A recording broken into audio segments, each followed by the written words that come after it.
Hello बच्चों, कैसे हैं आप सब लोग। आज के इस वीडियो में हम कवर करेंगे ड्रग इंस्पेक्टर एग्जाम प्रिपरेशन। तो क्वेश्चन देखेंगे 61 टू 65 कंप्लीट एक्सप्लेनेशन के साथ आपको समझाया जाएगा। तो जैसे कि हम हमेशा आपको कहते हैं, एक्सप्लेनेशन पे आपको ज़रूर ध्यान देना है। बहुत सारे पॉइंट्स हम कवर करने की कोशिश करते हैं। वीडियो अच्छी लगे बच्चों तो वीडियो को लाइक ज़रूर किया करें। इसी तरह से हमें अपना सपोर्ट दिखाते रहें, चैनल को सब्सक्राइब करके। हर एक कंटेंट आप तक पहुँचाने में हम बहुत मेहनत करते हैं, तो प्लीज़ आप भी इसी तरह से हमें अपना सपोर्ट दिखाएं। शुरू करते हैं हम अपने आज के लेक्चर को।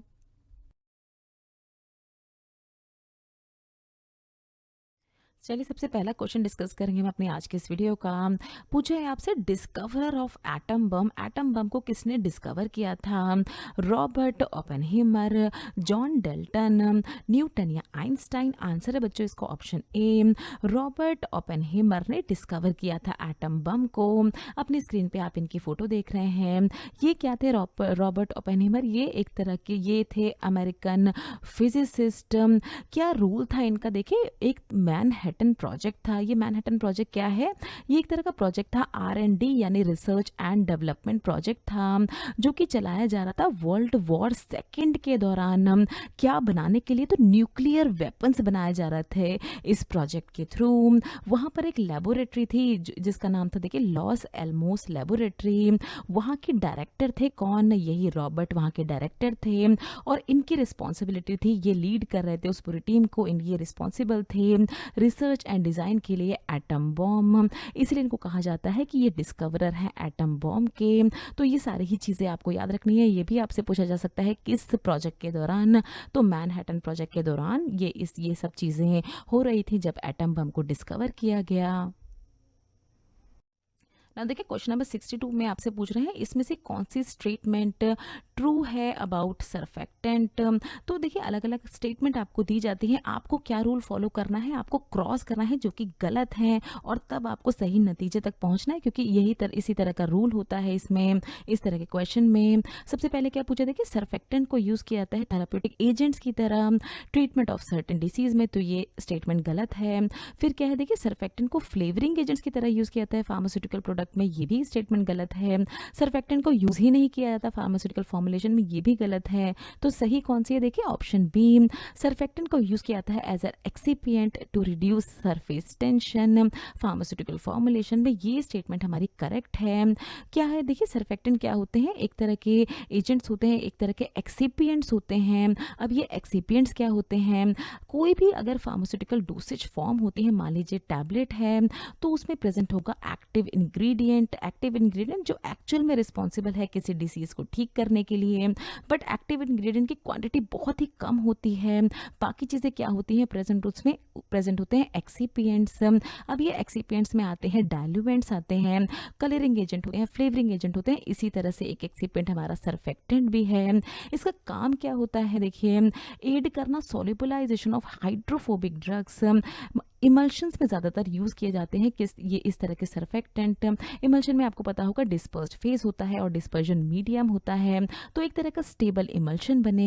ये जो डिस्पर्स्ड फेज है, ये अच्छी तरह से मिल जाए इस डिस्पर्जन मीडियम में, तो उसके लिए यूज़ किए जाते हैं सरफेक्टेंट। तो इसलिए इसका आंसर था ऑप्शन बी।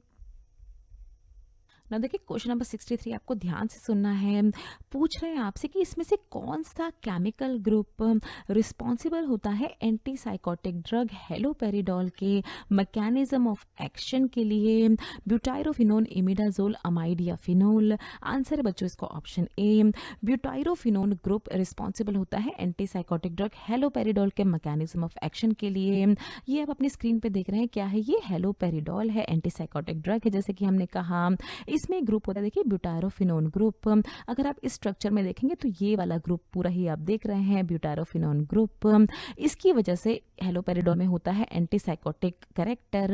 अब ये जो एंटीसाइकोटिक ड्रग्स होती है, इनको बहुत सारी चीज़ों में यूज़ किया जाता है, जैसे जो एल्जाइमर्स डिसीज़ होती है उनमें इसको यूज़ किया जाता है, डिप्रेशन में यूज़ किया जाता है, जो डिप्रेशन के पेशेंट्स होते हैं उनमें इसको यूज़ किया जाता है, और भी बहुत सारी जो साइकेट्रिक कंडीशन होती है जैसे बाइपोलर डिसऑर्डर, इन सब में यूज़ किया जाता है इन तरह की एंटीसाइकोटिक ड्रग्स को।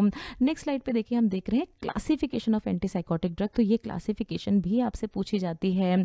हमारा जो ब्यूटायरोफिनोन है, ये देखिए वीडियो को पॉज करके आप क्लासिफिकेशन को देख सकते हैं, क्लासिफिकेशन याद कर सकते हैं। ब्यूटायरो ये हेलोपेरिडोल किस में आ रहा है, देखिए first generation antipsychotic high potency agents में आ रहा है हेलोपेरिडोल। बाकियों के भी आप एग्जाम्पल देख सकते हैं और याद कर सकते हैं। हम आपको देखिए ब्रीफ में बताने की कोशिश करते हैं।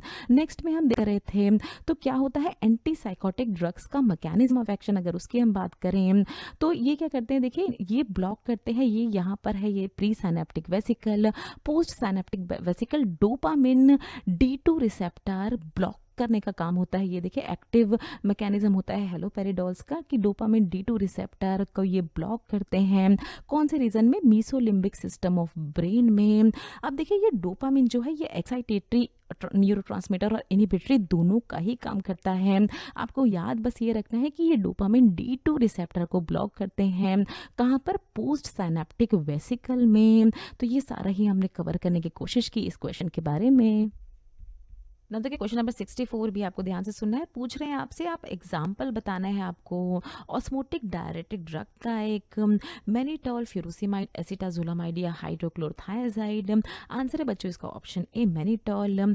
तो जैसे कि आपको पता है हम सिर्फ आंसर ही नहीं बताते, क्वेश्चन के बारे में सब कुछ अच्छे से डिस्कस कर लेते हैं। क्या होते हैं डायरेटिक, पहले देखते हैं। ये ऐसे ड्रग्स होते हैं जो कि हमारी बॉडी से वाटर को कम करते हैं और इस वाटर को कन्वर्ट कर देते हैं किस में, यूरिन में। अब ये जो डायरेटिक्स होते हैं बहुत सारी हार्ट डिसीज में, ब्लड प्रेशर जैसी कंडीशन में, और जो हमारी बॉडी में पानी वगैरह भर जाता है एडिमा, उनकी कंडीशन में इस तरह के डायरेटिक्स दिए जाते हैं। अगर हम बात करें ऑस्मोटिक डायरेटिक्स की तो किस तरह से वर्क करते हैं, उसे देखने से पहले आप देख लीजिए हमारे नेफ्रॉन का किस तरह का स्ट्रक्चर होता है। तो आप अपनी स्क्रीन पे ये देख रहे हैं, ये क्या है, हमारे नेफ्रॉन्स हैं। अब नेफ्रॉन में क्या होती है, देखिए सबसे पहला आता है हमारा प्रॉक्सिमल कॉन्वोल्यूटेड ट्यूब्यूल। उसके बाद देखिए किस तरह से वाटर ट्रेवल करता है और फिर वो यूरिन में कन्वर्ट होता है। यहाँ प्रॉक्सिमल कॉन्वोल्यूटेड ट्यूब्यूल से फिर नीचे आता है loop of Henle, descending loop of Henle, फिर आता है असेंडिंग लूप ऑफ हेनले। उसके बाद आती है देखिए डिस्टल कॉन्वोल्यूटेड ट्यूब्यूल। यहाँ से ट्रेवल करता है वो वाटर पर पहुँचता है कहाँ पर, कलेक्टिंग डक्ट में। जितना भी रीअब्जॉर्प्शन होना था वाटर का अब वो हो चुका है और अब वाटर फाइनली एक्सक्रीट आउट हो जाता है, यूरिन बन जाता है। ऑस्मोटिक डायरेटिक्स का क्या काम होता है, ये करते हैं एक तरह के ऑस्मोटिक ग्रेडियंट क्रिएट करते हैं, जिसकी वजह से क्या होता है वाटर कहाँ से, टिश्यू से फ्लो होके कहाँ जाता है, ब्लड स्ट्रीम में। अपनी स्क्रीन पे आप देख रहे हैं यहाँ सारे ही हमारे टिश्यूज हैं।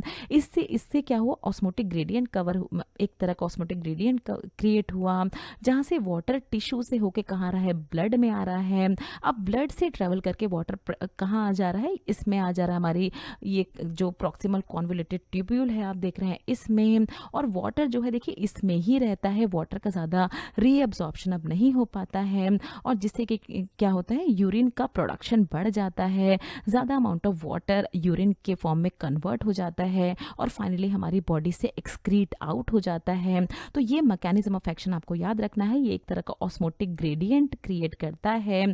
तो ये सारा ही देखिए हमने एक्सप्लेन किया है आपको इस क्वेश्चन के बारे में। क्वेश्चन नंबर 65 में आपसे पूछ रहे हैं, देखिए इनमें से कौन सा एक तरह का ड्रग डिलीवरी सिस्टम है जिसमें ड्रग रिलीज होती है पल्सेटाइल फैशन में। बहुत सारे बच्चों के लिए ये नया टर्म होगा, ये उन्होंने पहली बार सुना होगा। Chronotherapeutic release, controlled release, immediate release या सस्टेन्ड रिलीज। तो बच्चों आंसर इसका ऑप्शन ए क्रोनोथेरेप्यूटिक रिलीज एक इस तरह का ड्रग डिलीवरी सिस्टम है। क्या ये सिस्टम है अच्छे से आपसे डिस्कस करेंगे। तो देखिए ये हमारी बॉडी में अगर हम इन जनरल बात करें तो बहुत सारे लोग होते हैं, देखिए हमारे जो 24 आवर्स होते हैं उनमें अलग अलग लोगों का अलग अलग एक तरह का रूटीन होता है। कुछ लोग होते हैं जो कि दिन के समय बहुत ज़्यादा अलर्ट होते हैं, कुछ होते हैं जो कि रात के समय बहुत अलर्ट होते हैं। तो इसी तरह से जो साइकोलॉजिकल बीमारियां होती हैं जैसे डिप्रेशन हो गया या साइकोसिस हो गया या और भी अलग अलग तरह की बीमारियां, इनमें भी ऐसा होता है ये लोग सुबह के समय ठीक होंगे तो शाम के समय डिप्रेस हो जाएंगे, कुछ लोग शाम को सही होते हैं सुबह डिप्रेशन में होते हैं। इसी तरह की उनके साथ कंडीशन होती है। तो इस तरह के क्रोनोथेरेप्यूटिक थेरेप्यूटिक ड्रग डिलीवरी सिस्टम में जब भी इस तरह के सिम्टम्स देखने को मिलते हैं शरीर में, तभी ड्रग जो है वो रिलीज़ हो जाती है पर्सन के पूरे ही सिस्टम में और उसको आराम देती है। काफ़ी सिस्टम, ये काफ़ी अच्छा सिस्टम है उन सारे ही लोगों के लिए जो कि जिनको मेंटल, फिजिकल या साइकोलॉजिकल चेंजेस बहुत ज़्यादा होते हैं जिनके अंदर, तो उनको इस तरह से ट्रीट किया जाता है इस तरह के क्रोनोथेरेप्यूटिक रिलीज ड्रग रिलीज सिस्टम के द्वारा। Thanks for watching. Next video में कुछ इसी तरह के बहुत इंपॉर्टेंट क्वेश्चन आपसे डिस्कस करेंगे। तब तक आप सब लोग अपना ध्यान रखें। वीडियो अच्छी लगे तो बच्चों वीडियो को लाइक ज़रूर किया करें, चैनल को सब्सक्राइब ज़रूर किया करें। इसी तरह से हमें अपना सपोर्ट दिखाते रहें। कोई भी अगर सवाल है आपके मन में तो नीचे दिए गए कमेंट सेक्शन में आप हमसे कुछ भी पूछ सकते हैं। कुछ हमारे रिलेटेड वीडियोस के लिंक हैं जिन पे क्लिक करके आप इनको देख सकते हैं। दोस्तों, लर्निंग फार्मेसी पे आने के लिए और ये वीडियो देखने के लिए आपका बहुत बहुत शुक्रिया। मिलते हैं अगले वीडियो में।